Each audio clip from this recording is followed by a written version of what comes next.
বুঝছা ভাই তো একটা গপ্প করি এক এলাকায় একটা মনে কর পোলা ছিল পোলার হয়তো মনে কর বাপে বিয়ে করায় না এখন পোলা তো যৌবনের কুরকুরি থাকা ভাড়া না তাই একবারে তোর না খালি মনে কর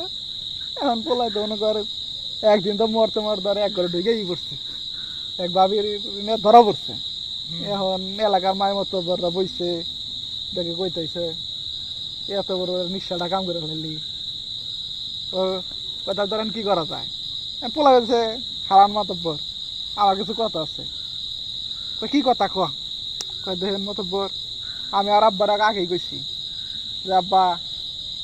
আমার বিয়ে করে দাও আব্বা আমার বিয়ে করে দেয় না কেন আব্বাই কোন এসে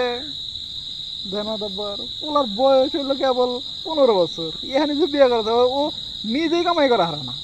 পরে খাওয়াই আমি ও বর কি খাওয়াবো কথা ঠিক আছে হ্যাঁ পরে এখন মাতব্বর পরে লাগে আরে মহা মুশকিলের মধ্যে তো কি করা যায়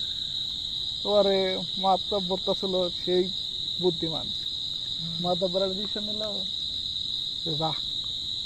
তোরে দেখি কি বছর বাঘে আনা যায় বললো যা তোর একটা আমি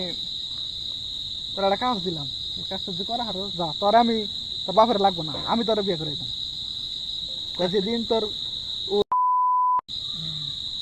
সেদিন তোর বিয়ে করে দিতাম ও হয়তো মনে খুশি মা তব্বর কইছে মা তব্বর দায়িত্ব নিছে যা এই মুহূর্তে পোলাই তো বে কিছু তেল পানি মাই রে দুয়াইতে